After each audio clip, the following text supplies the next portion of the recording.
नमस्कार दोस्तों, मैं रिंकी गुसाई स्वागत करती हूँ आपका अपने भक्ति चैनल में। तो दोस्तों, आज मैं आपको माँ संतोषी और शुक्रवार की व्रत कथा को बताने जा रही हूँ। दोस्तों, इस कथा को कोई भी भक्त अधूरा ना छोड़ें। अगर किसी को नहीं सुनना है तो ये कहानी पहले से ही छोड़ दें, और अगर जो भी माता के बारे में जानना चाहता है तो इस कथा को पूरे श्रद्धा और भक्ति भाव से सुने।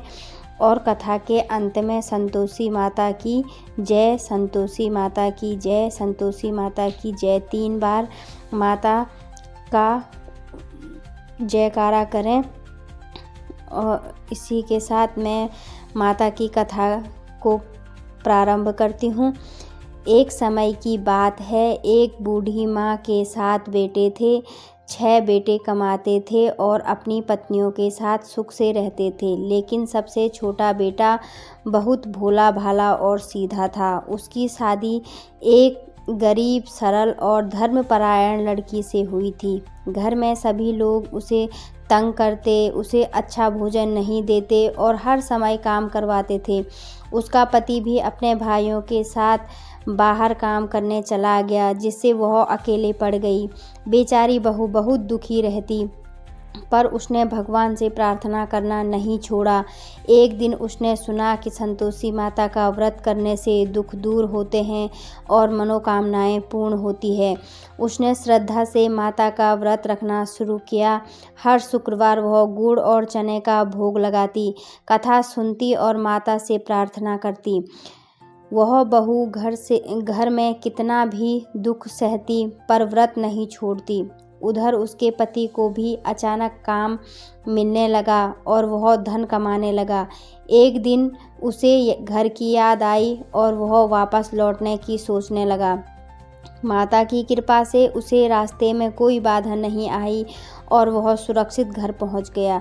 घर आकर उसने देखा कि उसकी पत्नी कितनी कष्ट में थी। उसने सब कुछ समझ लिया और पत्नी को अपने साथ अलग घर में ले गया। धीरे धीरे उनके दिन फिरने लगे, धन धान्य आने लगा और घर में सुख शांति छा गई। लेकिन बहुओं को यह सुख अच्छा नहीं लगा। उन्होंने व्रत तोड़ने की चाल चली। एक शुक्रवार को जब बहू ने बच्चों को प्रसाद देने के लिए बुलाया तो बहुओं ने बच्चों को खट्टा खाने के लिए उकसा दिया। बच्चों ने प्रसाद लेने के बाद खट्टा मांगा और खा लिया। इससे व्रत भंग हो गया और अचानक उसके पति पर संकट आ गया। उसे झूठे आरोप में पकड़ लिया गया। बहू को बहुत दुख हुआ, पर उसने हार नहीं मानी। वह रोती हुई माता के मंदिर में गई और सच्चे मन से माँ से क्षमा मांगी। फिर उसने विधि विधान से व्रत शुरू किया। माता उसकी भक्ति से बहुत प्रसन्न हुई और उसके पति को निर्दोष साबित कर दिया।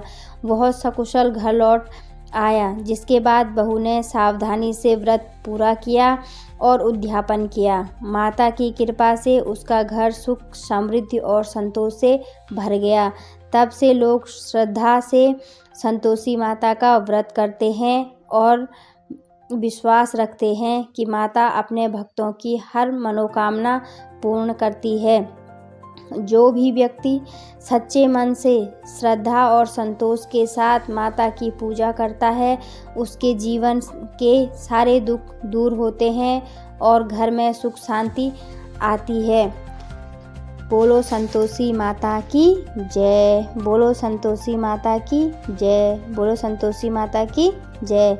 हे संतोषी माता, जिस प्रकार आपने उस गरीब, निर्धन, अबला नारी की मदद की थी, उसी प्रकार हम सभी स्त्रियों की भी ऐसी ही मदद करें और हमारे घर में भी धन धान्य से भरा रहे। हमारा परिवार सुख समृद्धि में जिए और हमारे हर कष्टों को दूर करना।